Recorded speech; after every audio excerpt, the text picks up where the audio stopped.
गुरु जी की साजी नवाजी गुरु रूप गुरु प्यारी साध संगत जी। वाहिगुरु जी का खालसा वाहिगुरु जी की फतेह। गुरमुख प्यारे जो आपां नूं गुरबाणी गुरु विच गुरु साहिबानां ने भगतां ने संत साधुआं ने गुरसिखां ने भेज दिता है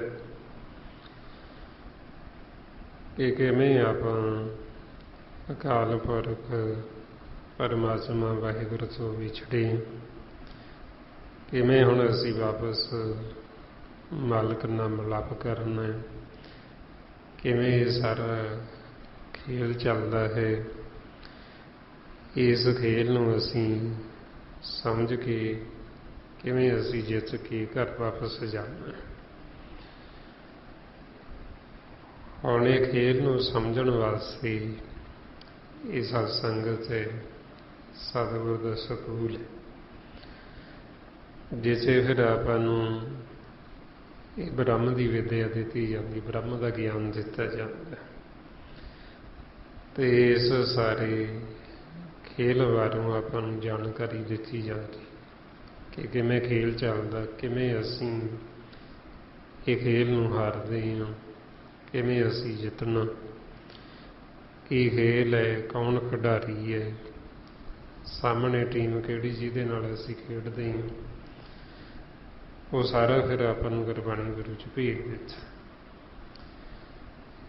फिर किवें सारा मालक तों परमात्मा तो पसारा होया, किवें ब्रह्म तो सारा ये जिहड़ा पसारा होया, जिसनूं मारे कहंदे ब्रह्मो पसारा ब्रह्म पसरिया सब ब्रह्म दृष्टि आया। किन्ना क मालक दा पसारा, किड्डा क वड्डा खेल है ये, इहदे बारे फिर आपां नूं ਸਾਰਾ ਮਹਾਰਾਜ ਨੇ ਗੁਰਬਾਣੀ ਗੁਰੂ ਚ ਭੇਦ ਵਿੱਚ ਆਓ। ਹੁਣ ਇਹੋ ਭੇਦ ਜੋ ਆਪਾਂ ਵਿਚਾਰ ਕਰ ਰਹੇ ਹਾਂ ਪਿਛਲੇ ਕੁਝ ਦਿਨਾਂ ਤੋਂ, ਧੰਨ ਧੰਨ ਸ੍ਰੀ ਗੁਰੂ ਅਰਜਨ ਦੇਵ ਜੀ ਜੋ ਆਪਾਂ ਨੂੰ ਸੁਖਮਨੀ ਸਾਹਿਬ ਦੀ ਬਾਣੀ ਵਿੱਚ ਇਹ ਭੇਦ ਦੇ ਰਹੇ, ਸਤਿਗੁਰਾਂ ਦੀ ਕਿਰਪਾ ਦੁਆਰਾ ਆਪਾਂ ਇਹ ਵਿਚਾਰ ਕਰਦੇ ਹਾਂ। ਕੱਲ ਆਪਾਂ 10ਵੀਂ ਅਸ਼ਟਪਦੀ ਦੇ ਵਿਚਾਰ ਕਰ ਰਹੇ ਸੀ, ਤਿੰਨਾਂ ਪਦਿਆਂ ਤੱਕ ਆਪਾਂ ਵਿਚਾਰ ਕੀਤੀ ਸੀ। ਇਸ ਤੋਂ ਅੱਗੇ ਚੌਥੇ ਪਦੇ ਵਿੱਚ ਕਿਵੇਂ ਇਹ ਮਾਲਕ ਦਾ ਕਿੱਡਾ ਵੱਡਾ ਖੇਲ ਹੈ, ਇਹਦੇ ਬਾਰੇ ਆਪਾਂ ਨੂੰ ਸਤਿਗੁਰੂ ਇਹਦੇ ਵਿੱਚ ਸਮਝਾ ਰਹੇ। ਮਾਰੇ ਫਰਮਾਉਂਦੇ ਕਈ ਕੋਟ ਰਾਜਸ ਤਾਮਸ ਸਾਤਕ, ਕਈ ਕੋਟ ਵੇਦ ਪੁਰਾਨ ਸਿਮਰਤ ਔਰ ਸਾਸਤ। ਗੁਰੂ ਅਰਜਨ ਦੇਵ ਜੀ ਸਮਝਾਉਂਦੇ ਬਈ ਇਹ ਜਿਵੇਂ ਕਰੋੜਾਂ ਹੀ ਖੰਡ ਬ੍ਰਹਿਮੰਡ ਨੇ, ਸਾਰਿਆਂ ਦੇ ਉੱਤੇ ਫਿਰ ਇਹੋ ਖੇਲ ਚੱਲਦਾ। ਕੋਟਕ ਹੀ ਇਹ ਬ੍ਰਹਮਾ ਵਿਸ਼ਨੂੰ ਮਹੇਸ਼ ਨੇ, ਵੀ ਇਹਨਾਂ ਨੂੰ ਤ੍ਰੈ ਗੁਣਾਂ ਨੂੰ ਹੀ ਬ੍ਰਹਮਾ ਵਿਸ਼ਨ ਮਹੇਸ਼ ਦਾ ਵੀ ਨਾਂ ਦਿੱਤਾ। ਜਿਵੇਂ ਜਿਹੜਾ ਰਜੋ ਗੁਣ ਇਹ ਪੌਣ ਤੱਤ, ਇਸ ਨੂੰ ਬ੍ਰਹਮਾ ਕਹਿੰਦੇ। ਪਾਣੀ ਤੱਤ ਜਿਹੜਾ ਸਤੋ ਗੁਣ, ਇਸ ਨੂੰ ਵਿਸ਼ਨੂੰ ਕਹਿੰਦੇ। ਜੋ ਅਗਨ ਤੱਤ ਹੈ ਇਸ ਨੂੰ ਮਹੇਸ਼ ਕਹਿੰਦੇ। ਤੇ ਮਹਾਰਾਜ ਸਾਨੂੰ ਸਮਝਾਉਂਦੇ ਵੀ ਇਹ ਪਰਮਾਤਮਾ ਦਾ ਇੰਨਾ ਵੱਡਾ ਖੇਲ ਹੈ ਵੀ ਇਹ ਕਰੋੜਾਂ ਹੀ ਇਹ ਬ੍ਰਹਮਾ ਵਿਸ਼ਨੂੰ ਮਹੇਸ਼ ਮਾਲਕ ਨੇ ਪੈਦਾ ਕੀਤੇ। ਜਿਸ ਵਰਤਾਏ ਆਪਾਂ ਨੂੰ ਗੁਰੂ ਗੋਬਿੰਦ ਸਿੰਘ ਜੀ ਵੀ ਫਰਮਾਉਂਦੇ, ਅਕਾਲ ਪੁਰਖ ਕੀ ਦੇਹ ਮੇ ਕੋਟਕ ਵਿਸ਼ਨ ਮਹੇਸ਼, ਕਰੋੜਾਂ ਹੀ ਵਿਸ਼ਨੂੰ ਮਹੇਸ਼ ਇਹਦੇ ਵਿੱਚ। ਤੇ ਇਹੋ ਫਿਰ ਆਪਾਂ ਨੂੰ ਇੱਥੇ ਦੱਸਦੇ ਮਹਾਰਾਜ ਵੀ ਕਰੋੜਾਂ ਹੀ ਇਹ ਬ੍ਰਹਮਾ ਵਿਸ਼ਨ ਮਹੇਸ਼ ਨੇ, ਤੇ ਕਰੋੜਾਂ ਹੀ ਜੀਵ ਨੇ ਜਿਹੜੇ ਇਹਦੇ ਤ੍ਰੈ ਗੁਣਾਂ ਦੇ ਵਿੱਚ ਵਿਚਰਦੇ। ਇਹ ਰਜੋ ਗੁਣ, ਤਮੋ ਗੁਣ, ਸਤੋ ਗੁਣ ਦੇ ਵਿੱਚ ਇਹਨੂੰ ਮਾਇਆ ਵੀ ਆਖੇ, ਮਾਇਆ ਦੇ ਵਿੱਚ ਸੁੱਤੇ ਪਏ। ਜੋ ਮਹਾਰਾਜ ਸਮਝਾਉਂਦੇ ਆਪਾਂ ਨੂੰ ਰਜ ਗੁਣ, ਤਮ ਗੁਣ, ਸਤ ਗੁਣ ਕਹੀਏ, ਇਹ ਤੇਰੀ ਸਭ ਮਾਇਆ, ਇਹਨੂੰ ਮਾਇਆ ਵੀ ਕਹਿੰਦੇ ਨੇ। ਹੁਣ ਫਿਰ ਮਹਾਰਾਜ ਕਹਿੰਦੇ ਵੀ ਜਿਵੇਂ ਇਹ ਕਰੋੜਾਂ ਖੰਡ ਬ੍ਰਹਿਮੰਡ ਨੇ, ਇਸੇ ਤਰ੍ਹਾਂ ਹੀ ਫਿਰ ਕਰੋੜਾਂ ਹੀ ਇਹ ਵੇਦ ਪੁਰਾਣ ਸਿਮਰਤ ਤੇ ਸ਼ਾਸਤਰ ਵੀ ਨੇ। ਜਿਵੇਂ ਆਪਾਂ ਨੂੰ ਇਹ ਸੰਸਾਰ ਦੇ ਵਿੱਚ ਸਾਡਾ ਮਾਰਗ ਦਰਸ਼ਨ ਕਰਨ ਵਾਸਤੇ ਗੁਰੂ ਸਾਹਿਬਾਨਾਂ ਨੇ ਗੁਰਬਾਣੀ ਗੁਰੂ ਉਚਾਰਨ ਕੀਤੀ, ਹੋਰ ਭਗਤਾਂ ਨੇ, ਮਹਾਂਪੁਰਸ਼ਾਂ ਨੇ ਜਿਵੇਂ ਸ਼ਾਸਤਰ ਵੇਦ ਉਚਾਰਨ ਕੀਤੇ। ਹੁਣ ਇਸੇ ਤਰ੍ਹਾਂ ਹੀ ਹੋਰ ਵੀ ਜਿਹੜੇ ਖੰਡ ਬ੍ਰਹਿਮੰਡ ਨੇ, ਉੱਥੇ ਵੀ ਸਮੇਂ ਸਮੇਂ ਮੁਤਾਬਕ ਮਾਲਕ ਗੁਰਮੁਖਾਂ ਨੂੰ ਭੇਜਦੇ ਰਹਿੰਦੇ, ਭਗਤਾਂ ਨੂੰ, ਸੰਤਾਂ ਨੂੰ, ਅਵਤਾਰਾਂ ਨੂੰ। ਫਿਰ ਉਹਨਾਂ ਜੀਵਾਂ ਦਾ ਮਾਰਗ ਦਰਸ਼ਨ ਕਰਨ ਵਾਸਤੇ ਉਹਨਾਂ ਨੇ ਵੀ ਵੇਦਾਂ ਦਾ ਉਚਾਰਨ ਕੀਤਾ।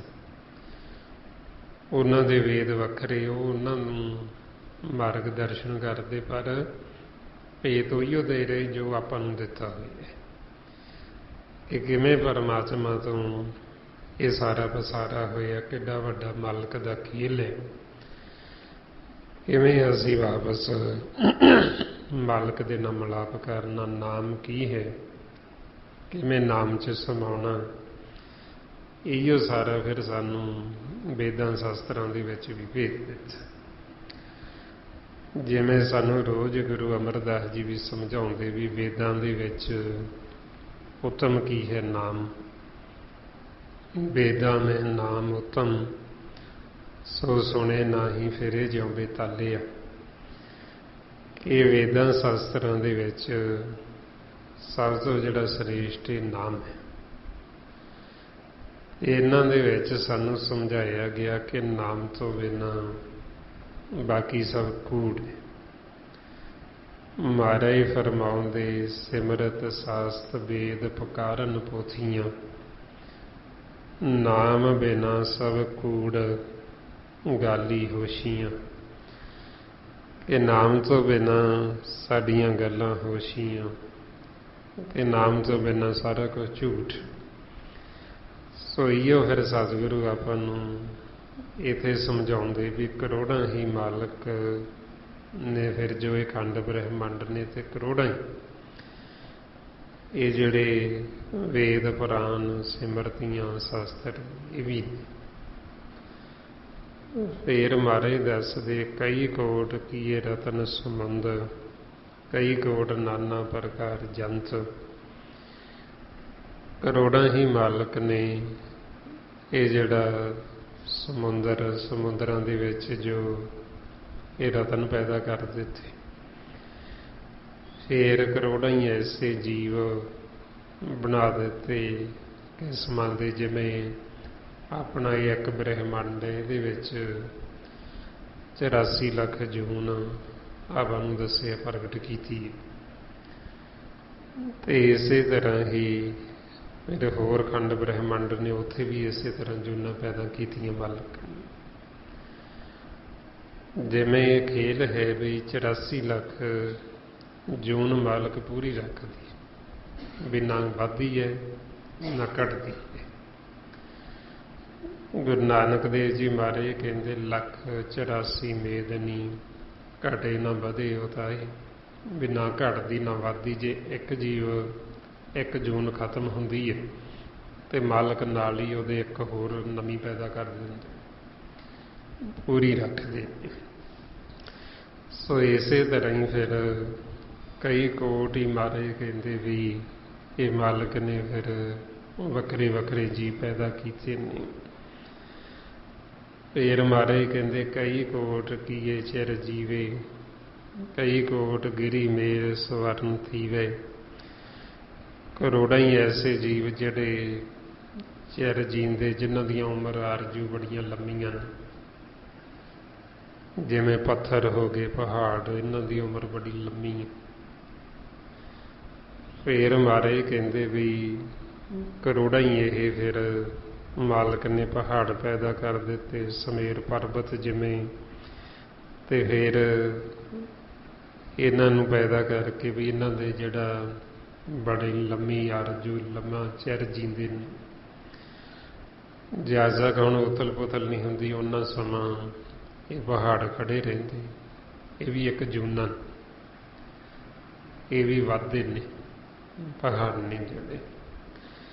ਸੋ ਇਸੇ ਤਰ੍ਹਾਂ ਹੀ ਫਿਰ ਮਹਾਰਾਜ ਸੱਚੇ ਪਾਤਸ਼ਾਹ ਕਹਿੰਦੇ ਵੀ ਇਹ ਕਈ ਕਰੋੜਾਂ ਹੀ ਐਸੇ ਪਰਬਤ ਪਹਾੜ ਮਾਲਕ ਨੇ ਪੈਦਾ ਕਰ ਦਿੱਤੇ, ਜਿਹੜੇ ਚਿਰ ਜਿਉਂਦੇ ਐਸੇ ਜੀਵ ਪੈਦਾ ਕਰ ਦਿੱਤੇ।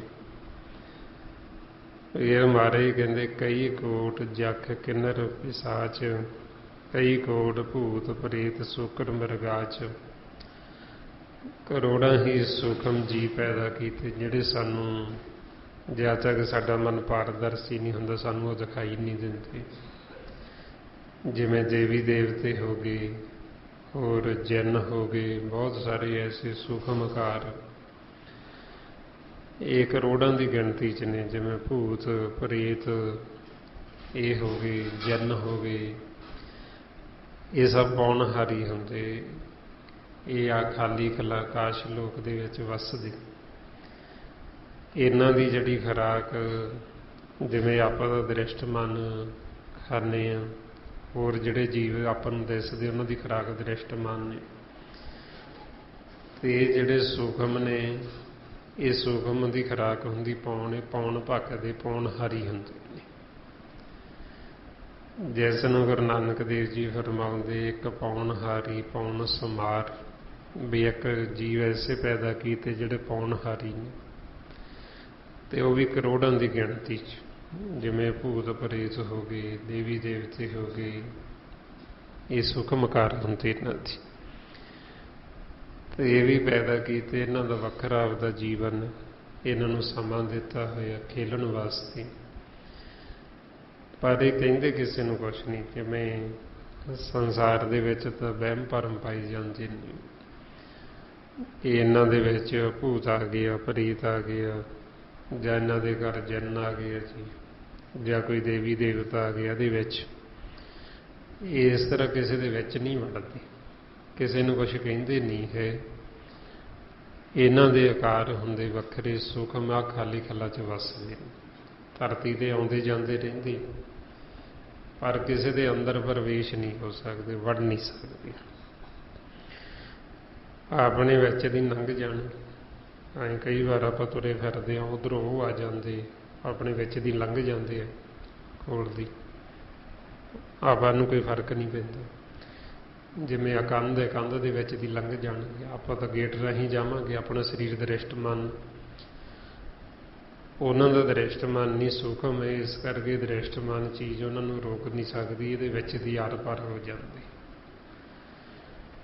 ਸੋ ਇਸ ਵਾਸਤੇ ਫਿਰ ਮਹਾਰਾਜ ਕਹਿੰਦੇ ਵੀ ਐਸੇ ਕਰੋੜਾਂ ਹੀ ਜੀਵ ਨੇ ਜਿਹੜੇ ਮਾਲਕ ਨੇ ਪੈਦਾ ਕੀਤੇ, ਭੂਤ ਭਰੀਚ ਹੋਰ ਸੂਖਮ ਜੀਵ, ਸੂਖਮ ਜੂਨਾ। ਫੇਰ ਮਹਾਰਾਜ ਦੱਸਦੇ ਸਭ ਤੇ ਨੇੜੇ ਸਭਹੁ ਤੇ ਦੂਰ, ਨਾਨਕ ਆਪ ਲਿਪਤ ਰਿਹਾ ਭਰਪੂਰ। ਮਾਲਕ ਸਭ ਦੇ ਨੇੜੇ ਵਸਦਾ, ਪਰ ਜਦੋਂ ਸਾਡਾ ਮਨ ਸੁੱਤਾ ਹੁੰਦਾ ਉਹਦੇ ਦੂਰ ਸਮਝਦਾ ਪਰਮਾਤਮਾ ਦੂਰ। ਦਰਅਸਲ ਉਹ ਦੂਰ ਨਹੀਂ, ਉਹ ਵਸਦਾ ਸਾਡੇ ਨੇੜੇ ਹੀ। ਮਹਾਰਾਜ ਕਹਿੰਦੇ ਨਿਕਟ ਵਸੇ ਨਾ ਹੀ ਹਰ ਦੂਰੇ, ਵੀ ਉਹ ਨੇੜੇ ਹੀ ਹੈ, ਸਾਤੋਂ ਦੂਰ ਨਹੀਂ ਹੈ। ਪਰ ਜਦੋਂ ਮਨ ਸੁੱਤਾ ਹੁੰਦਾ ਉਦੋਂ ਦੂਰ ਸਮਝਦਾ ਵੀ ਰੱਬ ਪਤਾ ਨਹੀਂ ਕਿੱਥੇ ਵਸਦਾ, ਕਿੱਡੀ ਦੂਰ ਵਸਦਾ, ਵੀ ਸਾਨੂੰ ਪੈਦਾ ਕਰਕੇ ਸ਼ਾਇਦ ਉਹ ਭੁੱਲ ਹੀ ਗਿਆ, ਵੀ ਪਤਾ ਨਹੀਂ ਸਾਨੂੰ ਦੇਖਦਾ ਵੀ ਹੈ ਕਿ ਜਾਂ ਨਹੀਂ ਦੇਖਦਾ, ਜਾਂ ਸਾਡੀ ਸੁਣਦਾ ਵੀ ਹੈ ਕਿ ਜਾਂ ਨਹੀਂ ਸੁਣਦਾ। ਉਹ ਸਦਾ ਹੀ ਸਾਨੂੰ ਦੇਖਦਾ ਵੀ ਹੈ ਤੇ ਸਦਾ ਹੀ ਸਾਡੀ ਸੁਣਦਾ ਵੀ ਹੈ ਤੇ ਸਦਾ ਬੋਲਦਾ ਵੀ ਹੈ, ਉਹ ਚੁੱਪ ਹੁੰਦਾ ਹੀ ਨਹੀਂ ਕਦੇ। ਇਸ ਲਈ ਮਹਾਰਾਜ ਕਹਿੰਦੇ ਉਹ ਸਰਵ ਵਿਆਪਕ ਹੁੰਦਾ ਹੋਇਆ ਵੀ ਸਾਡੇ ਅੰਦਰ ਬਾਹਰ ਮੌਜੂਦ ਹੁੰਦਾ ਹੋਇਆ ਵੀ ਫਿਰ ਵੀ ਉਹ ਨਿਰਲੇਪ, ਉਹ ਮਾਇਆ ਤੋਂ ਨਿਰਲੇਪ। ਅਸੀਂ ਮਾਇਆ ਦੇ ਵਿੱਚ ਸੁੱਤੇ ਪਏ ਹਾਂ, ਉਹ ਮਾਇਆ ਤੋਂ ਨਿਰਲੇਪ ਹੈ। ਪਰ ਇਸ ਕਰਕੇ ਫਿਰ ਸਾਨੂੰ ਉਹ ਨੇੜੇ ਹੁੰਦਾ ਹੋਇਆ ਦਿਖਾਈ ਨਹੀਂ ਦਿੰਦਾ।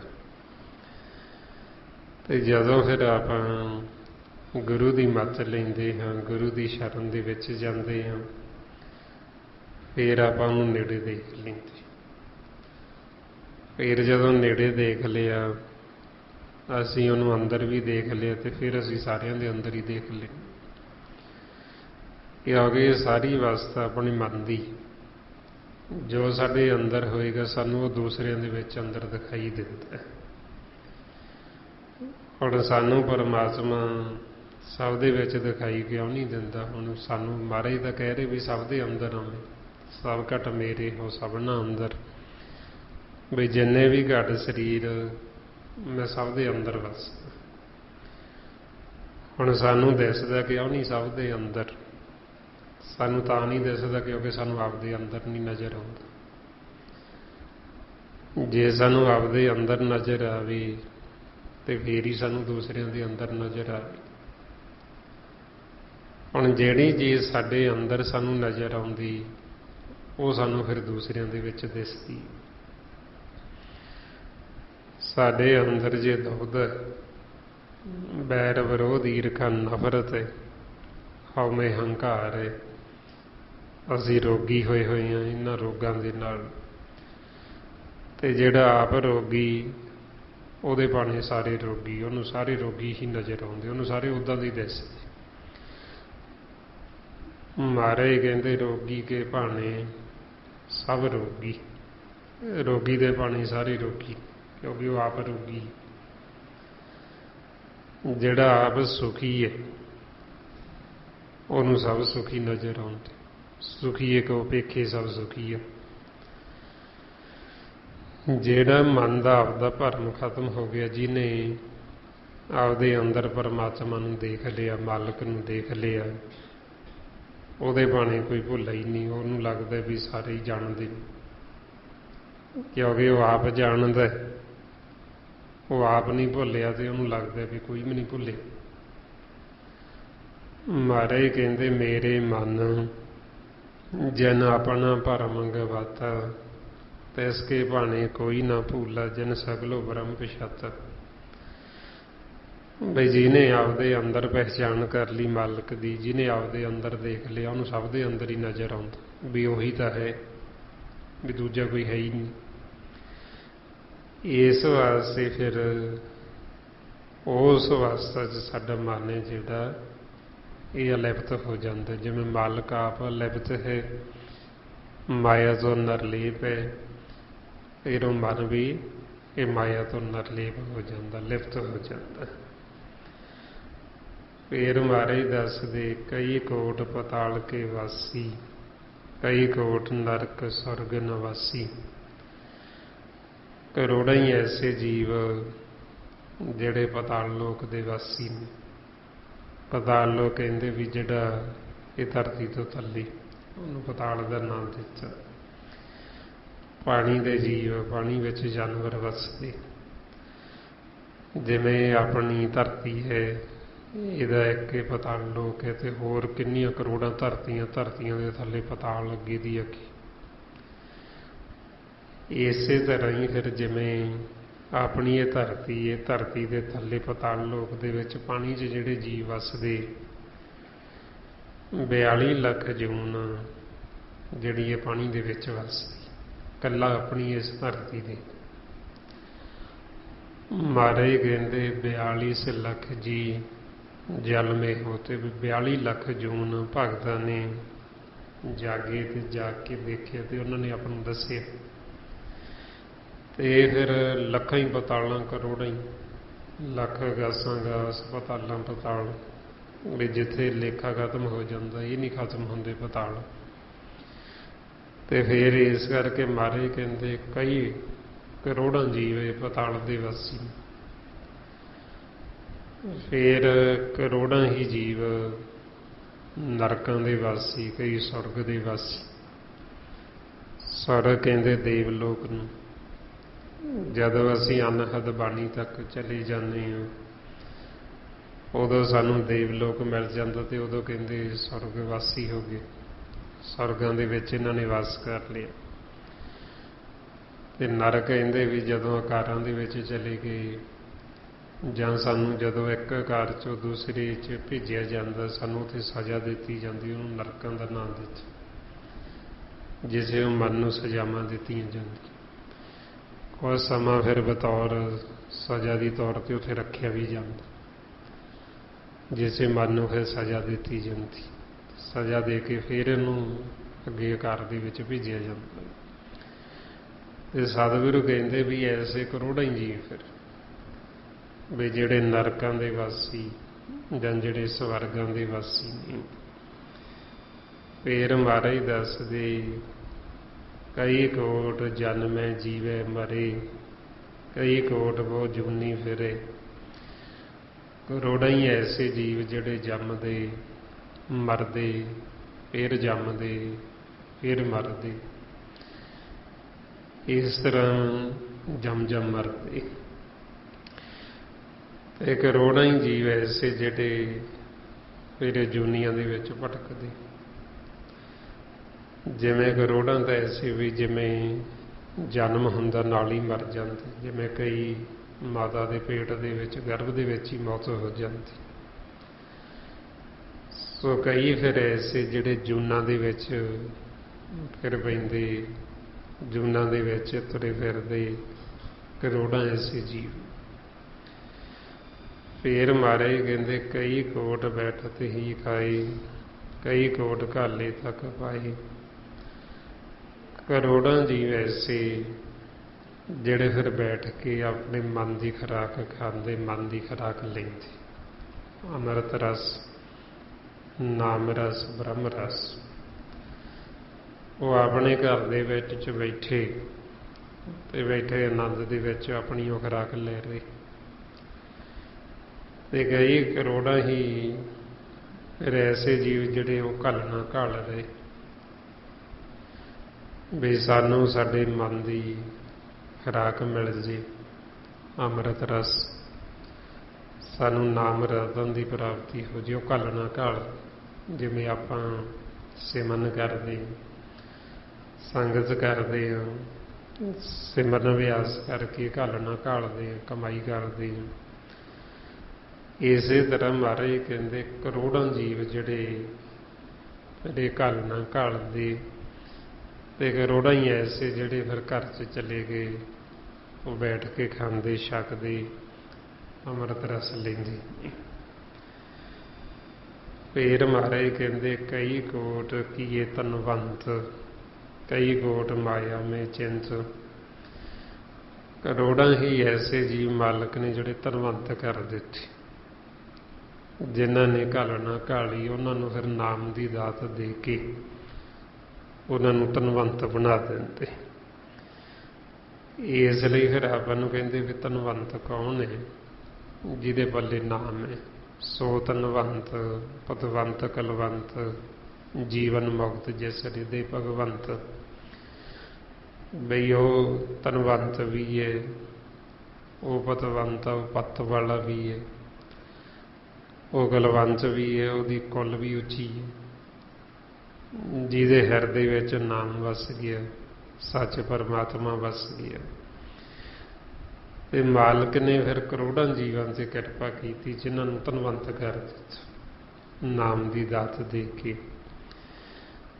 ਤੇ ਕਈ ਕਰੋੜਾਂ ਜੀਵ ਐਸੇ ਜਿਹੜੇ ਮਾਇਆ ਦੇ ਵਿੱਚ ਚਿੰਤਤ ਨੇ ਜਿਨ੍ਹਾਂ ਨੂੰ ਇਹ ਮਾਇਆ ਲੱਗੀ ਵਿਚਾਰ ਲੱਗੀ ਤ੍ਰੈ ਗੁਣ ਲੱਗੇ ਉਹ ਮਾਇਆ ਦੇ ਵਿੱਚ ਚਿੰਤਾ ਦੇ ਵਿੱਚ ਹੀ ਵਿਚਰਦੇ ਨੇ। ਹਰ ਸਮੇਂ ਚਿੰਤਾ ਫਿਕਰ ਉਹਨਾਂ ਨੂੰ ਲੱਗੇ ਹੀ ਰਹਿੰਦੇ ਨੇ। ਜਿਸ ਨੂੰ ਮਹਾਰਾਜ ਕਹਿੰਦੇ ਚਿੰਤਤ ਹੀ ਦੀਸੇ ਸਭ ਕੋਈ ਚੇਤੇ ਏਕ ਤਹੀਂ ਸਕ ਹੋਈ। ਵੀ ਜਿਹਨੂੰ ਦੇਖਦੇ ਚਿੰਤਾ ਦੇ ਵਿੱਚ ਜੀਵ ਦਿਸਦਾ। ਤੇ ਐਸੇ ਫਿਰ ਸਤਿਗੁਰੂ ਕਹਿੰਦੇ ਕਰੋੜਾਂ ਜੀਵ ਨੇ ਜਿਹੜੇ ਮਾਇਆ ਦੇ ਵਿੱਚ ਚਿੰਤਤ ਨੇ ਜਿਨ੍ਹਾਂ ਨੂੰ ਫਿਰ ਚਿੰਤਾ ਫਿਕਰ ਆਸ਼ਾ ਅਭਿਲਾਸ਼ਾ ਤ੍ਰਿਸ਼ਨਾਵਾਂ ਲੱਗੀਆਂ ਹੋਈਆਂ। ਐਸੇ ਵੀ ਕਰੋੜਾਂ ਜੀਵ ਤੇ ਕਰੋੜਾਂ ਹੀ ਐਸੇ ਜਿਹੜੇ ਧਨਵੰਤ ਨੇ ਜਿਨ੍ਹਾਂ ਦੇ ਪੱਲੇ ਫਿਰ ਨਾਮ ਹੈ ਜਿਹੜੇ ਧਨਾਟਕ ਹੋ ਗਏ। ਫਿਰ ਮਹਾਰਾਜ ਦੱਸਦੇ ਜਹ ਜਹ ਭਾਣਾ ਤਹਿ ਤਹਿ ਰਾਖੇ ਨਾਨਕ ਸਭ ਕਿਛ ਪ੍ਰਭ ਕੇ ਹਾਥੀ। ਬਈ ਜਿਵੇਂ ਮਾਲਕ ਦਾ ਭਾਣਾ ਜਿਵੇਂ ਉਹਨੂੰ ਚੰਗਾ ਲੱਗਦਾ ਉਥੇ ਉਥੇ ਫਿਰ ਉਹ ਜੀਵਨ ਨੂੰ ਰੱਖਦਾ। ਕਿਸੇ ਨੂੰ ਤਾਂ ਨਾਟਕ ਕਰ ਦਿੱਤਾ ਤੇ ਕਿਸੇ ਨੂੰ ਮਾਇਆ ਦੇ ਵਿੱਚ ਚਿੰਤਾ ਲਾ ਦਿੱਤੀ। ਇਹ ਸਾਰਾ ਕੁਝ ਇਹ ਮਾਲਕ ਦੇ ਹੱਥ ਵਾਸੀ ਹੈ। ਉਹਦੀ ਇੱਛਾ ਹੋਵੇ ਤੇ ਉਹ ਸਾਨੂੰ ਜਦੋਂ ਮਰਜ਼ੀ ਬਾਂਹ ਫੜ ਕੇ ਉਹ ਚਿੰਤਾ ਤੋਂ ਫਿਕਰਾਂ ਤੋਂ ਉੱਪਰ ਚੁੱਕ ਲਵੇ। ਇਹ ਮਾਲਕ ਦੀ ਇੱਛਾ ਤੇ ਮਾਲਕ ਦਾ ਖੇਲ। ਪਰਮਾਤਮਾ ਕਿਹਦੇ ਤੇ ਖੁਸ਼ ਹੁੰਦਾ ਕਦੋਂ ਖੁਸ਼ ਹੁੰਦਾ ਕਿਵੇਂ ਖੁਸ਼ ਹੁੰਦਾ ਕਿਵੇਂ ਉਹ ਇੱਥੋਂ ਕੱਢ ਲੈਂਦਾ ਸਾਨੂੰ ਇਹ ਉਹ ਮਾਲਕ ਆਪ ਹੀ ਜਾਣਦਾ। ਇਹ ਕਿਸੇ ਨੂੰ ਨਹੀਂ ਵੇਚ ਬਈ ਉਹਨੂੰ ਕਿਹਨੂੰ ਕੱਢਣਾ ਕਿਹੜੀ ਚੀਜ਼ ਕਰਕੇ ਉਹ ਖੁਸ਼ ਹੋ ਜਾਂਦਾ ਜੀਵ ਤੇ। ਸੋ ਇਹ ਉਹਨੂੰ ਆਪ ਹੀ ਪਤਾ। ਇਸ ਲਈ ਫਿਰ ਮਹਾਰਾਜ ਕਹਿੰਦੇ ਬਈ ਸਾਰਾ ਕੁਝ ਮਾਲਕ ਦੇ ਹੱਥ ਵਾਸੀ ਹੈ ਪਰਮਾਤਮਾ ਦੇ। ਇਹ ਜੀਵਾਂ ਦੇ ਹੱਥ ਕੁਛ ਹੈ ਨਹੀਂ ਹੈ। ਬਈ ਜਿਉਂ ਜਿਉਂ ਮਾਲਕ ਦਾ ਭਾਣਾ ਹੈ ਉਥੇ ਉਥੇ ਜੀਵਾਂ ਨੂੰ ਰੱਖਿਆ ਹੋਇਆ ਉਥੇ ਉਥੇ ਉਹ ਜੀਵ ਵਸਦੇ ਨੇ। ਫਿਰ ਮਹਾਰਾਜ ਦੱਸਦੇ ਕਈ ਕੋਟ ਭਏ ਵੈਰਾਗੀ ਰਾਮ ਨਾਮ ਸੰਗ ਤੈਨ ਲੈਵ ਲਾਗੀ। ਕਈ ਕਰੋੜਾਂ ਜੀਵ ਜਿਹੜੇ ਵੈਰਾਗੀ ਹੋ ਗਏ ਜਿਹੜੇ ਮਾਇਆ ਤੋਂ ਅਤੀਤ ਹੋ ਗਏ। ਵੈਰਾਗੀ ਹੁੰਦਾ ਹੈ ਵੀ ਜਦੋਂ ਸਾਡਾ ਮਨ ਵਿਚਾਰਾਂ ਤੋਂ ਫੁਰਨਿਆਂ ਤੋਂ ਰਹਿਤ ਹੋ ਜਾਂਦਾ ਉਦੋਂ ਕਹਿੰਦੇ ਵੀ ਇਹ ਵੈਰਾਗੀ ਹੋ ਗਈ ਹੈ। ਇੱਕ ਤਾਂ ਸੰਸਾਰ 'ਚ ਵੈਰਾਗੀ ਕਹਿੰਦੇ ਵੀ ਜੇ ਕੋਈ ਘਰ-ਬਾਰ ਛੱਡ ਕੇ ਚਲਿਆ ਜਾਂਦਾ ਵੀ ਇਹ ਵੈਰਾਗੀ ਹੋ ਗਿਆ ਜੀ। ਅਸਲ ਦੇ ਵਿੱਚ ਸਰੀਰ ਨੂੰ ਘਰ ਆਖਿਆ। ਜਿਨ੍ਹਾਂ ਨੇ ਘਰ ਨੂੰ ਛੱਡ ਦਿੱਤਾ, ਆਪਦੇ ਘਰ 'ਚ ਵਸਾ ਕਰ ਲਿਆ, 9 ਦਰਾਂ ਤੋਂ ਉੱਪਰ ਉੱਠ ਗਏ, ਉਹਨਾਂ ਨੂੰ ਕਹਿੰਦੇ ਵੀ ਇਹ ਵਿਰਾਗੀ ਹੋ ਗਏ, ਵੀ ਇਹਨਾਂ ਨੇ ਮਾਇਆ ਨੂੰ ਛੱਡ ਦਿੱਤਾ। ਤੇ ਮਹਾਰਾਜ ਕਹਿੰਦੇ ਕਰੋੜਾਂ ਹੀ ਫਿਰ ਐਸੇ ਗੁਰਮੁਖ ਜਿਹੜੇ ਵਿਰਗ ਦੇ ਵਿੱਚ ਚਲੇ ਗਏ, ਜਿਹੜੇ ਮਾਇਆ ਤੋਂ ਉੱਪਰ ਉੱਠ ਗਏ ਸਰੀਰ ਤੋਂ। ਤੇ ਉਹਨਾਂ ਦੀ ਫਿਰ ਜਿਹੜੀ ਲਿਵ ਸੀ ਉਹ ਰਾਮ ਦੇ ਨਾਮ ਦੇ ਨਾਲ, ਪਰਮਾਤਮਾ ਦੇ ਨਾਮ ਦੇ ਨਾਲ ਲੱਗ ਗਈ। ਕਿਉਂਕਿ ਆਪਾਂ ਨੂੰ ਸਮਝਾਉਂਦੇ ਵੀ ਸਾਡੀ ਲਿਵ ਉਦੋਂ ਹੀ ਲੱਗਦੀ ਜਦੋਂ ਅਸੀਂ ਵਿਰਾਗੀ ਹੁੰਦੇ, ਜਦੋਂ ਅਸੀਂ ਇਹ ਮਾਇਆ ਤੋਂ ਉੱਪਰ ਉੱਠਦੇ ਹਾਂ, ਜਦੋਂ ਅਸੀਂ ਇਹ ਸਰੀਰ ਨੂੰ ਛੱਡ ਦਿੰਦੇ। ਮਾਰੇ ਫਰਮਾਉਂਦੇ ਰਾਮ ਰਤਨ ਤਬ ਪਾਈਏ, ਜੋ ਪਹਿਲੇ ਤਜੇ ਸਰੀਰ। ਬਈ ਅਸੀਂ ਉਹ ਨਾਮ ਦੀ ਪ੍ਰਾਪਤੀ ਫੇਰ ਹੀ ਕਰ ਸਕਦੇ ਜੇ ਅਸੀਂ ਇਹ ਸਰੀਰ ਨੂੰ ਛੱਡਾਂਗੇ। ਤੇ ਇਹ ਸਰੀਰ ਨੂੰ ਛੱਡਣ ਵਾਸਤੇ ਇਹਦੇ ਆਪਾਂ ਸਿਮਰਨ ਕਰਦੇ ਹਾਂ, ਛੱਡਦੇ ਆਪਾਂ ਰੋਜ਼ ਹੀ। ਜਦੋਂ ਆਪਾਂ ਸੌਂ ਜਾਂਦੇ ਹਾਂ ਸਰੀਰ ਨੂੰ ਛੱਡ ਦਿੰਦੇ ਹਾਂ, ਪਰ ਉਹ ਆਪਾਂ ਨੂੰ ਕੁਦਰਤ ਵੱਲੋਂ ਛਡਾਇਆ ਜਾਂਦਾ ਸੀ, ਆਪਦੇ ਆਪ ਨਹੀਂ ਛੱਡਿਆ, ਆਪਦੇ ਆਪ ਨਹੀਂ ਸਿੱਖਿਆ ਛੱਡਣਾ, ਉਹ ਸਾਤੋਂ ਛਡਾਇਆ ਗਿਆ। ਤੇ ਹੁਣ ਅਸੀਂ ਆਪਦੇ ਆਪ ਛੱਡਣਾ ਸਿੱਖਣਾ, ਵੀ ਅਸੀਂ ਆਪਦੀ ਮਰਜ਼ੀ ਨਾਲ ਛੱਡ ਦਈਏ। ਜਦੋਂ ਅਸੀਂ ਆਪਦੀ ਮਰਜ਼ੀ ਨਾਲ ਛੱਡਣਾ ਸਿੱਖ ਲਿਆ, ਫਿਰ ਅਸੀਂ ਉਹ ਨਾਮ ਤੱਕ ਪਹੁੰਚ ਜਾਂਦੇ ਹਾਂ, ਫਿਰ ਅਸੀਂ ਆਪਦੇ ਘਰ ਚਲੇ ਜਾਂਦੇ ਹਾਂ।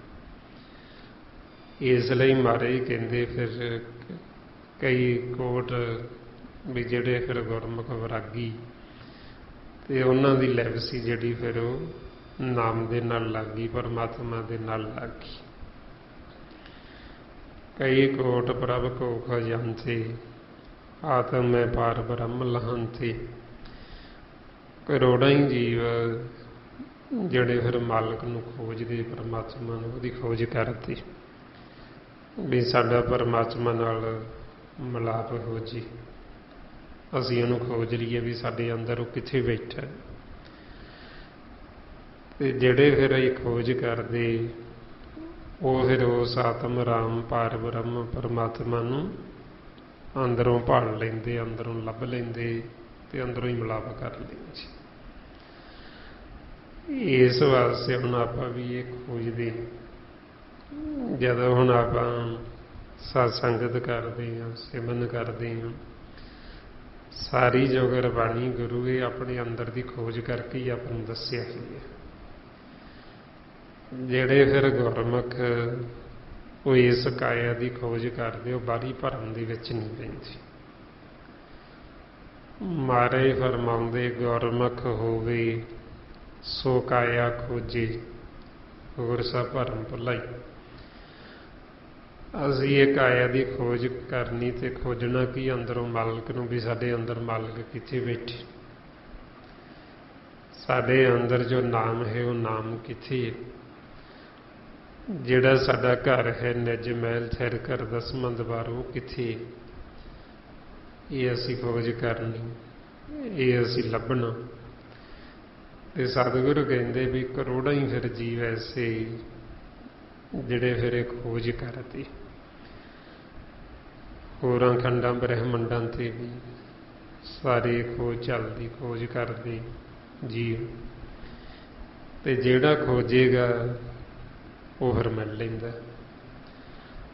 ਇਸ ਲਈ ਮਹਾਰਾਜ ਕਹਿੰਦੇ ਖੱਖਾ ਖੋਜ ਪਰੇ ਜੇ ਕੋਈ, ਜੋ ਖੋਜੇ ਸੋ ਗੌਰ ਨਾ ਹੋਈ। ਖੋਜਤ ਬੂਝਤ ਕਰਤ ਵਿਚਾਰਤ, ਭਵ ਜਲ ਤਰਤ ਨ ਲਾਵੇ ਬਾਰਾ। ਬਾਬਾ ਕਬੀਰ ਜੀ ਕਹਿੰਦੇ ਜਿਹੜਾ ਵੀ ਖੋਜ ਕਰਦਾ ਉਹ ਫਿਰ ਖੋਜ ਲੈਂਦਾ ਹੀ। ਜਿਵੇਂ ਭਗਤਾਂ ਨੇ ਖੋਜ ਕੀਤੀ, ਆਪਾਂ ਨੂੰ ਤਾਂ ਹੁਣ ਸੌਖਾ, ਉਹਨਾਂ ਨੇ ਖੋਜਿਆ ਖਜਾਇਆ ਰਸਤਾ ਦੱਸ ਦਿੱਤਾ, ਆਪਾਂ ਨੂੰ ਸਾਰਾ ਲਿਖਤੀ ਰੂਪ ਵਿੱਚ ਦੱਸ ਦਿੱਤਾ। ਹੁਣ ਉਹਨਾਂ ਕੋਲ ਤਾਂ ਉਦੋਂ ਕੋਈ ਲਿਖਤ ਵੀ ਨਹੀਂ ਸੀ। ਜਿਵੇਂ ਭਗਤ ਕਬੀਰ ਜੀ ਦੱਸਦੇ ਵੀ ਜਦੋਂ ਉਹ ਇਸ ਮਾਰਗ ਦੇ ਉੱਤੇ ਚੱਲੇ, ਉਹਨਾਂ ਦੇ ਅੰਦਰ ਸਿਰਫ ਇਹ ਤੜਫ ਹੀ ਸੀ ਵੀ ਅਸੀਂ ਰੱਬ ਨੂੰ ਮਿਲਣਾ, ਪਰਮਾਤਮਾ ਨੂੰ ਮਿਲਣਾ। ਪਰ ਉਹਨਾਂ ਕੋਲ ਕੋਈ ਇਹ ਲਿਖਤ ਨਹੀਂ ਸੀ ਬਈ ਉਹ ਲਿਖਤ ਨੂੰ ਪੜ੍ਹ ਕੇ ਮਿਲ ਲੈਂਦੇ।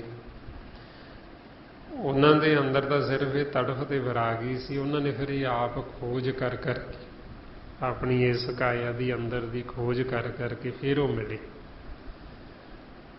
ਮਾਰੇ ਫਰਮਾਉਂਦੇ ਆਪ ਖੋਜ ਖੋਜ ਮਿਲੇ ਕਬੀਰਾ, ਵੀ ਆਪਣਾ ਆਪਾ ਖੋਜ ਖੋਜ ਕੇ ਫਿਰ ਉਹ ਮਿਲੇ। ਤੇ ਜਦੋਂ ਉਹਨਾਂ ਨੇ ਖੋਜ ਲਿਆ, ਮਿਲਾਪ ਕਰ ਲਿਆ, ਤੇ ਫਿਰ ਗੁਰਬਾਣੀ ਉਚਾਰਨ ਕੀਤੀ। ਫਿਰ ਉਹਨਾਂ ਨੇ ਦੱਸਿਆ ਵੀ ਅਸੀਂ ਇਸ ਤਰ੍ਹਾਂ ਖੋਜਿਆ ਵੀ ਸਾਡੇ ਅੰਦਰ ਇੱਥੇ ਬੈਠੇ, ਤੇ ਤੁਸੀਂ ਵੀ ਖੋਜ ਕੇ ਤੁਸੀਂ ਵੀ ਹੁਣ ਇਹ ਖੋਜਿਆ ਖਜਾਇਆ ਰਸਤਾ ਤੁਹਾਨੂੰ ਦੱਸ ਰਹੇ ਹਾਂ। ਤੁਸੀਂ ਗੁਰਬਾਣੀ ਨੂੰ ਪੜ੍ਹਿਓ, ਪੜ੍ਹ ਕੇ ਵਿਚਾਰਿਓ, ਤੇ ਤੁਸੀਂ ਵੀ ਉੱਥੇ ਆ ਜਿਓ ਜਿੱਥੇ ਮਾਲਕ ਅੰਦਰ ਬੈਠੇ। ਹੁਣ ਜਦੋਂ ਉਹਨਾਂ ਨੇ ਖੋਜ ਕੀਤੀ ਤੇ ਖੋਜ ਕਰਕੇ ਉਹਨਾਂ ਨੇ ਆਪਾਂ ਨੂੰ ਦੱਸਤਾ ਵੀ ਸਾਡੇ ਅੰਦਰ ਇੱਕ ਕੋਠੜੀ ਹੈ, ਜਿਹਨੂੰ 10ਵਾਂ ਦਵਾਰ ਥਿਰ ਘਰ ਨਿਜ ਮਹਿਲ ਕਹਿ ਦਿੱਤਾ। ਇਹ ਸਰੀਰ ਨੂੰ ਕੋਠਾ ਕਹਿ ਦਿੱਤਾ, ਉਹਨੂੰ ਕੋਠੜੀ ਕਹਿਤਾ। ਉਹ ਕਹਿੰਦੇ ਜਦੋਂ ਅਸੀਂ ਉਹ ਕੋਠੜੀ 'ਚ ਗਏ, ਉਸੇ ਮਾਲਕ ਬੈਠੇ। ਉੱਥੇ ਗਿਆ ਨੂੰ ਫਿਰ ਸਾਨੂੰ ਨਾਮ ਦੀ ਦਾਤ ਪ੍ਰਾਪਤ ਹੁੰਦੀ।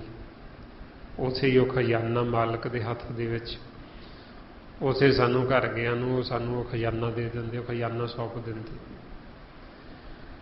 ਫਿਰ ਉਹ ਕਹਿੰਦੇ ਜਦੋਂ ਸਾਨੂੰ ਉਹ ਖਜ਼ਾਨਾ ਸੌਂਪ ਦਿੱਤਾ, ਤੇ ਫਿਰ ਜਦੋਂ ਇੱਧਰ ਸੰਸਾਰ 'ਚ ਆਏ ਵਾਪਸ, ਤੇ ਉਹ ਖਜ਼ਾਨੇ ਨੂੰ ਫਿਰ ਵਰਤਾਉਣਾ ਸ਼ੁਰੂ ਕੀਤਾ, ਵੰਡਣਾ ਸ਼ੁਰੂ ਕੀਤਾ। ਜਿਨ੍ਹਾਂ ਨੇ ਉਹਨਾਂ ਦਾ ਸੰਗ ਕੀਤਾ ਬਾਬਾ ਕਬੀਰ ਜੀ ਦਾ, ਉਹਨਾਂ ਦੇ ਬਚਨਾਂ ਨੂੰ ਸੁਣਿਆ, ਸੁਣ ਕੇ ਮੰਨਿਆ, ਤੇ ਉਹਨਾਂ ਨੂੰ ਵੀ ਉਹ ਸਾਰਾ ਭੇਤ ਆ ਗਿਆ। ਉਹ ਵੀ ਆਪਦੇ ਘਰ ਚਲੇ ਗਏ, ਉਹਨਾਂ ਨੂੰ ਵੀ ਨਾਮ ਦੀ ਪ੍ਰਾਪਤੀ ਹੋ ਗਈ, ਉਹ ਵੀ ਸੁਹਾਗਣਾ ਹੋ ਗਈਆਂ, ਉਹ ਵੀ ਗੁਰਮੁਖ ਬਣ ਗਏ ਮਨਮੁਖ 'ਚ।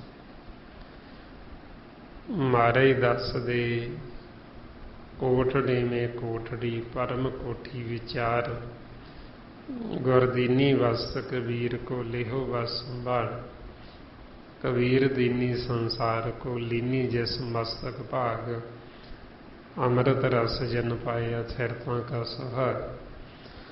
ਉਹਨਾਂ ਨੇ ਦੱਸਿਆ ਵੀ ਅਸੀਂ ਇਸ ਤਰ੍ਹਾਂ ਖੋਜਿਆ ਤੇ ਖੋਜ ਕੇ ਮਿਲਾਪ ਕੀਤਾ, ਤੇ ਸਾਡੇ ਅੰਦਰ ਇੱਥੇ ਬੈਠੇ ਨੇ।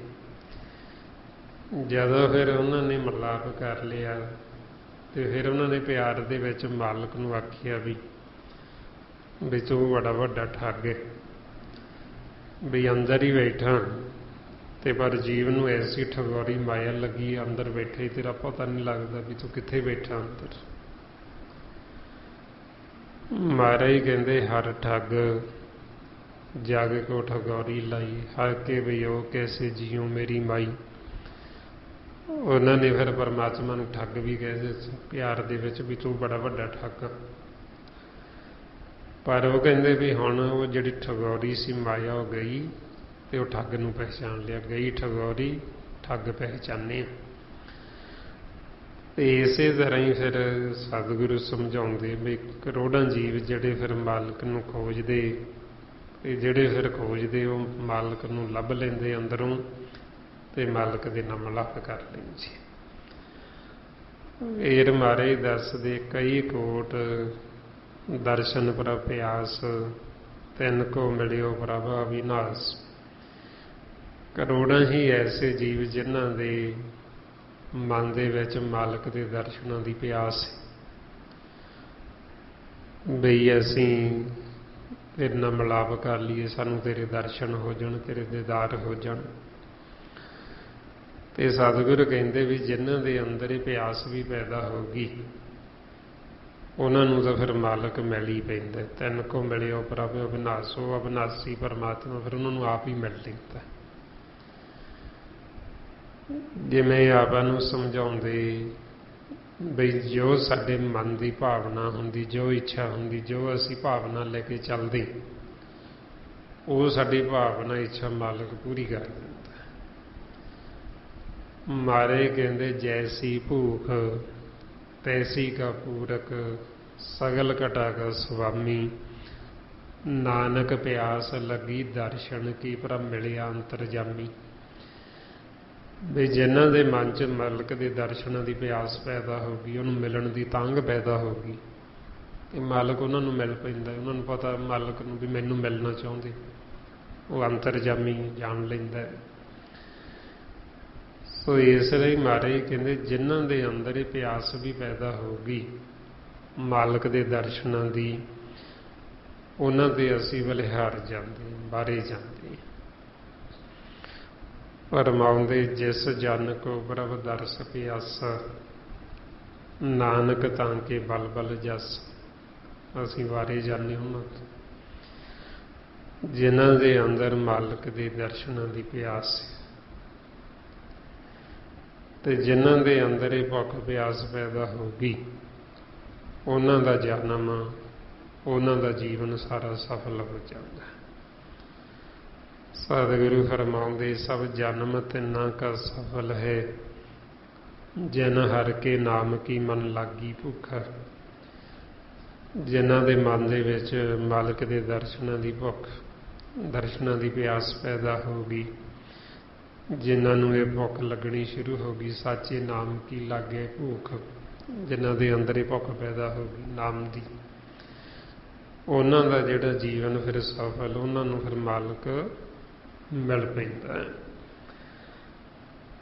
ਫਿਰ ਮਹਾਰਾਜ ਦੱਸਦੇ ਕਈ ਕੋਟ ਮੰਗੇ ਸਤ ਸੰਗ, ਪਾਰ ਬ੍ਰਹਮ ਤਨ ਲਾਗਾ ਰੰਗ। ਕਰੋੜਾਂ ਐਸੇ ਜੀਵ ਜਿਹੜੇ ਬੇਨਤੀਆਂ ਕਰਦੇ ਵੀ ਸਾਨੂੰ ਸੰਤਾਂ ਦਾ ਸੰਗ ਹੋ ਜੇ, ਸਾਨੂੰ ਸਾਧੂਆਂ ਦਾ ਸੰਗ ਹੋ ਜੇ, ਸਾਨੂੰ ਸਤ ਸੰਗਤ ਮਿਲ ਜੇ, ਮਾਲਕਾ ਤੂੰ ਸਾਡੇ ਤੇ ਕਿਰਪਾ ਕਰ। ਕਰੋੜਾਂ ਐਸੇ ਜੀਵ ਫਿਰ ਜਿਹੜੇ ਇਹ ਸਤ ਸੰਗਤ ਮੰਗਦੇ, ਤੇ ਉਹਨਾਂ ਨੂੰ ਫਿਰ ਜਦੋਂ ਇਹ ਸਤ ਸੰਗਤ ਮਿਲ ਜਾਂਦੀ ਹੈ, ਮਾਲਕ ਤੋਂ ਅਸੀਂ ਜੋ ਮੰਗਦੇ ਉਹ ਸਾਨੂੰ ਦੇ ਦਿੰਦਾ। ਫਿਰ ਮਹਾਰਾਜ ਕਹਿੰਦੇ ਵੀ ਜਿਨ੍ਹਾਂ ਨੂੰ ਸਤ ਸੰਗਤ ਮਿਲ ਗਈ, ਫਿਰ ਉਹਨਾਂ ਦੇ ਉੱਤੇ ਉਹ ਪਾਰ ਬ੍ਰਹਮ ਪਰਮਾਤਮਾ ਦਾ ਰੰਗ ਚੜ੍ਹ ਜਾਂਦਾ, ਨਾਮ ਦਾ ਰੰਗ ਚੜ੍ਹ ਜਾਂਦਾ। ਇਸ ਲਈ ਫਿਰ ਬੇਨਤੀ ਕਰਦੇ ਕਹੋ ਨਾਨਕ ਪ੍ਰਭ ਬਖਸ਼ ਕਰੀਜੈ, ਕਰ ਕਿਰਪਾ ਮੋਹੇ ਸਾਧ ਸੰਗ ਦੀਜੇ। ਵੀ ਸਾਡੇ ਤੇ ਕਿਰਪਾ ਕਰੋ, ਬਖਸ਼ਿਸ਼ ਕਰੋ, ਸਾਨੂੰ ਕੀ ਦਿਓ, ਸਾਨੂੰ ਸਾਧ ਸੰਗਤ ਦਿਓ, ਸਾਨੂੰ ਸੰਤਾਂ ਦਾ ਸੰਗ ਦੇ ਦਿਓ, ਜਿਹੜੇ ਤੇਰੇ ਦਾਸ ਤੇਰੇ ਪਿਆਰੇ, ਸਾਨੂੰ ਉਹਨਾਂ ਦਾ ਸੰਗ ਹੋ ਜੀ। ਜਦੋਂ ਆਪਾਂ ਨੂੰ ਉਹਨਾਂ ਦਾ ਸੰਗ ਹੋ ਗਿਆ ਸਾਧੂਆਂ ਦਾ, ਫਿਰ ਸਾਡੇ ਉੱਤੇ ਨਾਮ ਦਾ ਰੰਗ ਚੜ੍ਹ ਜਾਂਦਾ। ਫਿਰ ਉਹ ਸਾਨੂੰ ਵੀ ਉਸੇ ਕਰਮ ਤੇ ਲਾ ਦਿੰਦੇ ਜਿਹੜੇ ਤੇ ਉਹ ਆਪ ਲੱਗੇ ਹੋਏ ਨੇ। ਜਿਵੇਂ ਸੰਸਾਰ ਦੇ ਵਿੱਚ ਆਪਾਂ ਦੇਖਦੇ ਹਾਂ ਵੀ ਜੇ ਕੋਈ ਜੀਵ ਮਨਮੁਖ ਜਾਂ ਸੰਸਾਰੀ ਜੋ ਵੀ ਜੀਵ ਕੰਮ ਕਰਦਾ, ਜਿਹੜਾ ਜੀਵ ਉਹਦਾ ਸੰਗ ਕਰਦਾ, ਜੋ ਕੰਮ ਕਰਦਾ ਉਹਨੂੰ ਉਸੇ ਕੰਮ ਤੇ ਲਾ ਦਿੰਦਾ। ਜਿਵੇਂ ਜੇ ਕੋਈ ਅਮਲੀ ਹੈ, ਕੋਈ ਅਮਲੀ ਦਾ ਸੰਗ ਕਰੂ, ਉਹਦੇ ਕੋਲ ਬੈਠਾ ਹੀ ਰਵੇ ਤੇ ਉਹਨੂੰ ਵੀ ਅਮਲ ਕਰਨ ਲਾ ਦੇਣਾ, ਤੂੰ ਵੀ ਕਰ ਲੈ। ਜਾਂ ਜੇ ਕੋਈ ਹੋਰ ਸੰਸਾਰ ਦਾ ਕੋਈ ਜੋ ਵੀ ਕਰਮ ਕਰਦਾ, ਜੋ ਵੀ ਕਿਰਤ ਕਰਦਾ, ਜੀਵ ਉਹਦਾ ਸੰਗ ਕਰਦਾ, ਉਹਨੂੰ ਵੀ ਉਸੇ ਕਿਰਤ ਤੇ ਲਾ ਦਿੰਦਾ, ਤੂੰ ਵੀ ਕਰ ਲਾ। ਹੁਣ ਜਦੋਂ ਅਸੀਂ ਸੰਤਾਂ ਸਾਧੂਆਂ ਦਾ ਸੰਗ ਕਰਦੇ, ਫਿਰ ਉਹ ਜਿਹੜੀ ਕਿਰਤ ਕਰਦੇ, ਉਹ ਜਿਹੜੀ ਕਾਰ ਕਰਦੇ, ਉਹ ਮਾਲਕ ਦੀ ਸਿਫਤ ਵਡਿਆਈ ਕਰਦੇ ਪਰਮਾਤਮਾ ਦੀ, ਉਹ ਫਿਰ ਸਾਨੂੰ ਵੀ ਉਹ ਕਰਮ ਤੇ ਲਾ ਦਿੰਦੇ, ਤੁਸੀਂ ਵੀ ਕਰ ਲਓ ਅੱਜ, ਜਿਹੜਾ ਅਸੀਂ ਕਰਦੇ ਹਾਂ ਤੁਸੀਂ ਵੀ ਕਰੋ। ਉਹ ਫਿਰ ਮਾਲਕ ਦੇ ਗੁਣ ਗਾਉਂਦੇ ਪਰਮਾਤਮਾ ਦੇ, ਉਹ ਸਾਨੂੰ ਵੀ ਬ੍ਰਹਮ ਦੀ ਵਿਚਾਰ ਤੇ ਲਾ ਦਿੰਦੇ, ਤੁਸੀਂ ਵੀ ਕਰੋ। ਇਸ ਲਈ ਮਹਾਰਾਜ ਕਹਿੰਦੇ ਜਨ ਕੋ ਸਾਧੂ ਸੰਗ, ਨਾਮ ਹਰ ਰੰਗ, ਤਿੰਨੀ ਬ੍ਰਹਮ ਵਿਚਾਰਿਆ ਜੀਓ। ਜਿਨ੍ਹਾਂ ਨੂੰ ਇਹ ਸਾਧ ਸੰਗਤ ਮਿਲ ਗਈ, ਉਹਨਾਂ ਤੇ ਨਾਮ ਦਾ ਰੰਗ ਚੜ੍ਹ ਗਿਆ ਤੇ ਉਹ ਬ੍ਰਹਮ ਦੀ ਵਿਚਾਰ ਤੇ ਲੱਗ ਜਾਂਦੇ। ਉਹ ਫਿਰ ਮਾਲਕ ਦੇ ਗੁਣ ਗਾਉਣ ਤੇ, ਪਾਰ ਬ੍ਰਹਮ ਪਰਮਾਤਮਾ ਦੇ ਗੁਣ ਗਾਉਣ ਤੇ, ਉਹਦੇ ਪਿਆਰ ਦੇ ਵਿੱਚ ਉਹਦੀ ਸੋਭਾ, ਉਹਦੀ ਮਹਿਮਾ ਕਰਦੇ। ਹੋਰ ਕੋਈ ਗੁਰਮੁਖਾਂ ਨੂੰ ਇਹ ਥੋੜ੍ਹੀ ਹੁੰਦਾ ਵੀ ਉਹਨਾਂ ਨੂੰ ਸੰਸਾਰ ਦਾ ਕੋਈ ਸਾਡੇ ਤੱਕ ਸਵਾਰਥ ਥੋੜ੍ਹੀ ਹੁੰਦਾ। ਉਹ ਤਾਂ ਉਹਨਾਂ ਦਾ ਮਾਲਕ ਦੇ ਨਾਲ ਇਸ਼ਕ ਹੈ, ਪ੍ਰੇਮ ਹੈ, ਤਾਂ ਪ੍ਰੇਮ ਦੇ ਵਿੱਚ ਉਹਦੇ ਗੁਣ ਗਾਉਂਦੇ, ਪ੍ਰੇਮ ਦੇ ਵਿੱਚ ਉਹਦੀ ਸੋਭਾ ਕਰਦੇ, ਵਡਿਆਈ ਕਰਦੇ। ਇਸ ਵਾਸਤੇ ਫਿਰ ਮਹਾਰਾਜ ਕਹਿੰਦੇ ਵੀ ਕਈ ਕਰੋੜਾਂ ਜੀਵ ਜਿਹੜੇ ਫਿਰ ਉਹ ਐਸੇ ਗੁਰਮੁਖ ਜਿਹੜੇ ਪ੍ਰੇਮ ਦੇ ਵਿੱਚ ਵੀ ਉਹਦੀ ਸੋਭਾ ਕਰਦੇ, ਮਾਲਕ ਦੀ ਵਡਿਆਈ ਕਰਦੇ, ਤੇ ਉਹ ਫਿਰ ਮੰਗ ਕਰਦੇ ਵੀ ਸਾਨੂੰ ਵੀ ਐਸੇ ਗੁਰਮੁਖਾਂ ਦਾ, ਸੰਤਾਂ ਦਾ, ਸਾਧੂਆਂ ਦਾ ਸੰਗ ਦੇ ਦਿਓ, ਤਾਂ ਕਿ ਉਹਨਾਂ ਦਾ ਸੰਗ ਹੋਏਗਾ, ਜਿਹੜੀ ਕਾਰ ਉਹ ਆਪ ਕਰਦੇ ਉਹ ਸਾਨੂੰ ਵੀ ਉਸੇ ਤੇ ਲਾ ਦੇਣਗੇ, ਉਹ ਸਾਨੂੰ ਵੀ ਮਾਲਕ ਦੇ ਗੁਣ ਗਾਉਣ ਤੇ, ਸਾਨੂੰ ਵੀ ਭਗਤੀ ਕਰਨ ਤੇ ਲਾ ਦੇਣਗੇ। ਫੇਰ ਮਹਾਰਾਜ ਦੱਸਦੇ, ਨਾਨਕ ਤੇ ਜਨ ਸਦਾ ਧੰਨ ਧੰਨ। ਮਹਾਰਾਜ ਸੱਚੇ ਪਾਤਸ਼ਾਹ ਕਹਿੰਦੇ ਵੀ ਜਿਨ੍ਹਾਂ ਤੇ ਫਿਰ ਮਾਲਕ ਆਪ ਪ੍ਰਸੰਨ ਹੁੰਦਾ, ਵੀ ਉਹਨਾਂ ਨੂੰ ਫਿਰ ਇਹ ਸਤ ਸੰਗਤ ਬਖਸ਼ਿਸ਼ ਕਰਦਾ, ਤੇ ਉਹ ਜੀ ਫਿਰ ਧੰਨ ਨਹੀਂ। ਜਿਨ ਕੋ ਹੋਏ ਆਪ ਸੋ ਪ੍ਰਸੰਨ, ਨਾਨਕ ਤੇ ਜਨ ਸਦਾ ਧੰਨ ਧੰਨ। ਵੀ ਜਿਨ੍ਹਾਂ ਤੇ ਪ੍ਰਸੰਨ ਹੁੰਦੇ ਉਹਨਾਂ ਨੂੰ ਫਿਰ ਉਹ ਸਤ ਸੰਗਤ ਮਿਲਾਉਂਦੀ, ਉਹਨਾਂ ਨੂੰ ਗੁਰਮੁਖਾਂ ਦਾ, ਸੰਤਾਂ ਸਾਧੂ ਜਨਾਂ ਦਾ ਸੰਗ ਕਰਾਉਂਦੀ। ਇਹ ਜਦੋਂ ਸੰਗ ਹੁੰਦਾ ਉਹਨਾਂ ਦਾ, ਫਿਰ ਉਹਨਾਂ ਦਾ ਸੰਗ ਹੋਣ ਦੇ ਨਾਲ ਹੀ ਅਸੀਂ ਤਰਦੇ। ਜਦ ਤੱਕ ਸਾਨੂੰ ਸਤ ਸੰਗਤ ਮਿਲਦੀ ਨਹੀਂ, ਅਸੀਂ ਤਰ ਨਹੀਂ ਸਕਦੇ। ਜਿਨ੍ਹਾਂ ਨੂੰ ਮਿਲ ਜਾਂਦੀ ਉਹ ਫਿਰ ਤਰ ਜਾਂਦੇ। ਤਾਈਓ ਮਹਾਰਾਜ ਆਪਾਂ ਨੂੰ ਰੋਜ਼ ਕਹਿੰਦੇ, ਮੇਰੇ ਮਾਧੋ ਜੀ ਸਤ ਸੰਗਤ ਮਿਲੇ ਸੋ ਤਰਿਆ, ਕਿ ਜਿਨ੍ਹਾਂ ਨੂੰ ਸਤ ਸੰਗਤ ਮਿਲ ਗਈ ਉਹ ਤਰ ਜਾਂਦੇ। ਤੇ ਸਤ ਸੰਗਤ ਕਿਹਨਾਂ ਨੂੰ ਮਿਲਦੀ? ਜਿਨ੍ਹਾਂ ਤੇ ਪ੍ਰਸੰਨ ਹੁੰਦੇ, ਜਿਨ੍ਹਾਂ ਤੇ ਖੁਸ਼ ਹੁੰਦੇ, ਉਹਨਾਂ ਨੂੰ ਸਤ ਸੰਗਤ 'ਚ ਲੈ ਕੇ ਆਉਂਦੇ। ਇਹ ਕਾਰਜ ਮਾਲਕ ਆਪ ਕਰਦੇ।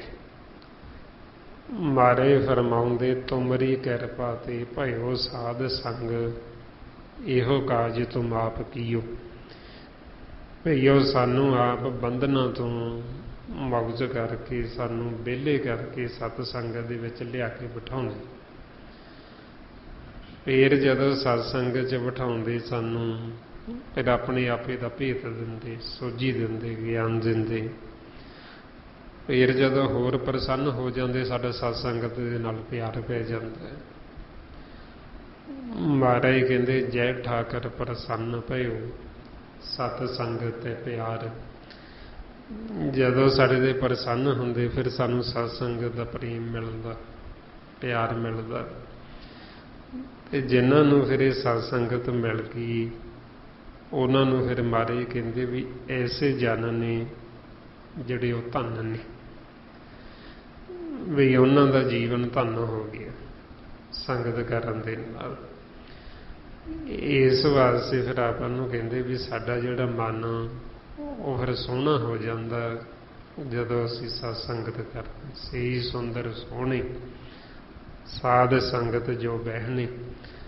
ਜਦੋਂ ਅਸੀਂ ਸਤ ਸੰਗਤ 'ਚ ਬਹਿੰਦੇ ਹਾਂ, ਸਾਡਾ ਮਨ ਪਹਿਲਾਂ ਮੈਲਾ ਹੋਇਆ ਹੁੰਦਾ, ਉਹ ਸੋਹਣਾ ਹੋ ਜਾਂਦਾ। ਜਦੋਂ ਅਸੀਂ ਮਾਲਕ ਦੀ ਵਾਹਵਾ ਕਰਦੇ, ਉਹਦੀ ਵਡਿਆਈ ਕਰਦੇ, ਉਹਦਾ ਸਿਮਰਨ ਕਰਦੇ, ਤੇ ਸੋਹਣੇ ਹੋ ਜਾਂਦੇ। ਵਾਹੋ ਵਾਹੋ ਕਰੇ ਸਹੀ ਜਨ ਸੋਹਣੇ। ਹੁਣ ਇਸ ਕਰਕੇ ਫਿਰ ਆਪਾਂ ਨੂੰ ਕਹਿੰਦੇ ਵੀ ਜਦੋਂ ਅਸੀਂ ਵਾਹਵਾ ਕਰਦੇ, ਸਤ ਸੰਗਤ 'ਚ ਬਹਿੰਦੇ ਹਾਂ, ਤੇ ਸਾਡਾ ਮਨ ਹੈ ਜਿਹੜਾ ਉਹ ਸੋਹਣਾ ਹੋ ਜਾਂਦਾ। ਤੇ ਬਹਿੰਦੇ ਕੌਣ? ਜਿਨ੍ਹਾਂ ਤੇ ਆਪ ਪ੍ਰਸੰਨ ਹੁੰਦਾ। ਫਿਰ ਪ੍ਰਸੰਨ ਹੋ ਕੇ ਸਾਡੇ ਮੁਖ 'ਚੋਂ ਆਪ ਵਾਹਵਾ ਕਢਾਉਂਦੇ, ਆਪ ਸਿਮਰਨ ਕਰਾਉਂਦੇ। ਇਸ ਲਈ ਫਰਮਾਉਂਦੇ, ਵਡਭਾਗੀਆਂ ਬਾਹੋ ਬਾਹੋ ਮੂੰਹੋਂ ਕਢਾਈ। ਬਈ ਕਢਾਉਂਦਾ ਉਹ ਆਪ ਹੀ ਹੈ, ਸਿਮਰਨ ਕਰਾਉਂਦਾ ਆਪ ਹੀ ਹੈ, ਤੇ ਵਡਭਾਗੀ ਆਪਾਂ ਨੂੰ ਬਣਾ ਦਿੰਦਾ। ਆਓ ਹੁਣ ਕਿਵੇਂ ਜੋ ਸਾਨੂੰ ਕਹਿੰਦੇ ਵੀ ਵਡਭਾਗੀ ਜਿਹੜੇ ਮਾਲਕ ਦੀ ਵਾਹਵਾ ਕਰਦੇ, ਜਿਹੜੇ ਉਹਦਾ ਸਿਮਰਨ ਕਰਦੇ। ਆਓ ਹੁਣ ਜੋ ਸਤਿਗੁਰੂ ਆਪਾਂ ਨੂੰ ਉਪਦੇਸ਼ ਦੇ ਰਹੇ ਸਿਮਰਨ ਦਾ, ਆਓ ਸਾਰੇ ਗੁਰਮੁਖ ਪਿਆਰੇ ਕਰੋ ਜੀ ਸ਼ੁਰੂ। ਵਾਹਿਗੁਰੂ ਵਾਹਿਗੁਰੂ ਵਾਹਿਗੁਰੂ ਵਾਹਿਗੁਰੂ ਵਾਹਿਗੁਰੂ ਵਾਹਿਗੁਰੂ ਵਾਹਿਗੁਰੂ ਵਾਹਿਗੁਰੂ ਵਾਹਿਗੁਰੂ ਵਾਹਿਗੁਰੂ ਵਾਹਿਗੁਰੂ ਵਾਹਿਗੁਰੂ ਵਾਹਿਗੁਰੂ ਵਾਹਿਗੁਰੂ ਵਾਹਿਗੁਰੂ